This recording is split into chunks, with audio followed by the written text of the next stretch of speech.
민주당 내 법사위원들, 이 강성 의원들의 주도로 이런 일이 나오는 것처럼 보였는데 어제는 정청래 더불어민주당 당대표도 탄핵에 찬성하는 힘을 실어주는 글을 자신의 SNS에 올렸습니다.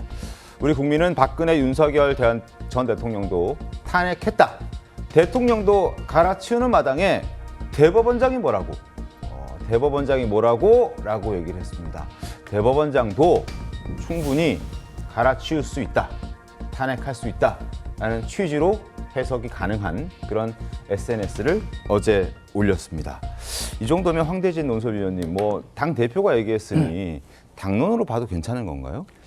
글쎄, 당론은 이제 구체적으로 정해지는 절차가 따로 있으니까요. 네. 의원총회도 거쳐야 되고 여러 가지 절차가 있으니까 아직 정식 당론이라고 이렇게 얘기하기는 어려울 것 같고요. 그런데 사실 이제 청문회를 하겠다고 할 때 이게 지도부에는 얘기를 안 했다는 거잖아요. 맞습니다. 민주당 이제 법사위 사람들이, 네. 법사위원들이 정청래 대표나 아니면 그 김병기 원내대표나 원내 지도부하고도 별로 상의하지 않고 네네. 이렇게 했다 이런 보도가 나오고 있어서 일단은 처음에 이 청문회를 하겠다고 하는 것은 법사위에서 이제 주도해서 한 건데 나중에 지금 이 정청래 위원장이 어제 저녁에 올린 글 아닙니까? 맞습니다. 그래가지고 나중에 이걸 약간 추인해주는 이런 식이 된 것 같아요. 받아들여주는, 예, 약간 추인해주는 식이 된 건데 과연 이게 탄핵까지 안 나오면 탄핵하겠다 이러는 건데 네. 탄핵까지 갈 사유가 될 수 있을지도 일단 의문이고 네네. 그 탄핵 사유는 명백하지 않습니까? 그러니까 그 직무 수행을 하면서 네. 헌법과 법률에 위반을 해야 되는 건데 이게 과연 국회 청문회에 불렀는데 그 청문회 나오라고 하는 것도 재판에 대해서 알아보겠다는 건데 사실 재판에 대해서 합의 과정은 공개하지 않도록 또 법에 돼 있기 때문에 이 대법원장이 나오지 않는다고 해서 이걸 곧바로 탄핵으로 할 수는 없을 거고. 네. 그런데 만약에 민주당이 하겠다고 하면 네. 불가능하지는 않아요. 그러니까 이미 지금 그 탄핵 소추 요건이 3분의 1이면 발의를 하고 제적 과반수면은 탄핵 소추를 할 수 있으니까요. 맞습니다.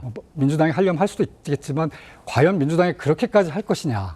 그러면 이제 그다음에 엄청난 정치적 부담이 올 것이거든요. 그러니까 지금까지 사실 지금 민주당이 야당이 아니고 네. 여당 아닙니까? 맞습니다. 지난번에 조희대 대법원장 한 차례 부른 적 있어요, 청문회. 5월 14일 날 그때 야당이었죠. 그땐 야당이었고 네. 지금은 이제 여당이란 말이죠. 여당이 그것도 엄청난 힘을 가진 집권 여당이 대법원장을 탄핵하겠다. 이거는 또 다른 문제이기 때문에 네. 아마 쉽게 그렇게까지 갈 때까지는 많은 일들이 있어야 될 거라고 생각을 합니다. 알겠습니다. 예. 법원의 입장은 지난 5월 14일 때처럼 그때 청문회 때처럼 조희대 대법원장을 포함해서 지기현 부장판사 등등 지금 법사위원들 더불어민주당 법사위원들이 그 청문회 때 증인을 신청했던 그 사람들은 나오지 않을 가능성이 높다라고 지금 점쳐지고 있습니다. 그렇다면 강성필 부대변인님 네. 여러 부담을 안고 결국 탄핵할 겁니까? 탄핵까지는 아직 결정이 못한 거죠. 네. 우리 김기표 의원도 말을 했지만 탄핵이라는 거는 정치적 구호로 그치는 게 아니에요. 네. 이게 행정적으로 근거가 뒷받침이 되어야지 사실 탄핵 절차에 들어가는 것이고 더 중요한 거는 탄핵 절차에 들어갔는데 기각이 된다라고 네. 하면 어쨌든 전략적인 실패가 될 수 있는 거거든요. 하지만 또 한편으로는 정치적으로 좋은 전략이 될 수도 있다고 판단할 수도 있는 겁니다. 그런데 자꾸 이제 국민의힘에서는 과거에 이상민, 한독수 탄핵 실패하지 않느냐. 네. 곧 있으면 그분들 구속될 겁니다. 그러면은 그땐 탄핵을 실패했던 것은 그때 야당이었기 때문에 우리가 강제 수사권이 없어서 우리가 밝혀내지 못하고 심증만 있었던 건데 결국 진실이 드러나게 되면은 이것은 탄핵이 결국엔 성공했다고 하는 그 절차로 볼 수가 있는 거거든요. 그리고 지금 조희대 대법원장과 관련해 가지고 청문회에 나와야 됩니다. 일단 네. 나오면 물론 재판과 관련된 내용은 법적으로 알려줄 수가 없게 되어 있지만 대신에 그 절차에 대해서는 우리가 지적을 할 수가 있는 것이죠. 예를 들면은 고등법원에서 무죄가 나왔습니다. 근데 소부배당 2시간 만에 전원 합의체로 보냈어요.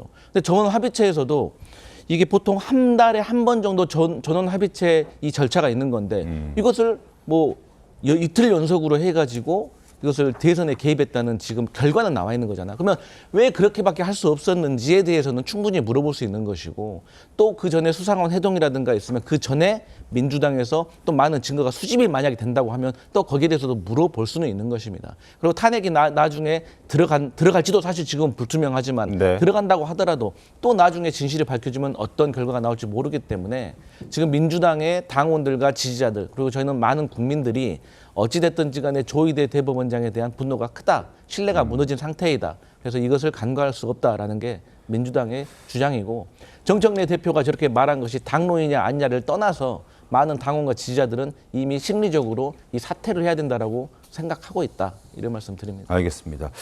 지난 5월 달에 파기환송, 유죄 취지의 파기환송을 좀 빠르게 했다고 해서 그게 대선 개입이다라고 지금 단언할 수는 없습니다. 당시의 분위기는 선고를 빨리 내리든 늦게 내리든 내리지 않든 여러 논란들이 있던 상황이었고 대법관들이 여럿 모여서 최종적으로 결정한 것이기 때문에 그게 대선 개입이었다라고 단언적으로 말씀드릴 수 없다는 부분은 짚어드리겠습니다. 어쨌든 청문회 나와라라는 게 더불어민주당의 주장인데 임재 변호사님, 그렇다면 청문회를 제대로 검증하기 위한 것이었다면 열린 공감 TV 관계자들도 불렀어야 되는 것 아닙니까? 그렇죠. 조희대 대법관이 이 사실 지금 받고 있는 부분이 이 선거법 위반 관련해서 파기환송, 유죄 취지의 파기환송을 한 것이 어떤 대선 개입을 위한 회동이 있었고 그 이후에 일련의 과정에서 벌어진 결정 아니냐라는 네. 것이 의혹의 핵심입니다.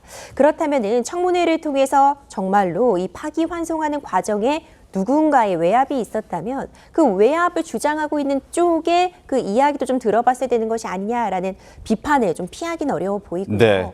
지금 사실 이 조희대 대법원장의 판결이 문제가 되는 건 그 당시에 왜 이렇게 빠르게 그리고 왜 하필 이때 이런 파기환송을 했느냐가 쟁점이 되는 건데 그 당시에 대법원에 이 사건이 올라온 건 사실상 조희대 대법원장이 관여할 수 있었던 부분이 아닙니다. 네. 시기적인 부분은 그렇고요. 속도와 관련된 부분도 사실상 이제 판결 선고일이 잡혔을 때 오히려 이렇게 빠르게 판결이 내려지는 건 2심에서 무죄 취지로 무죄가 나왔으니까 네.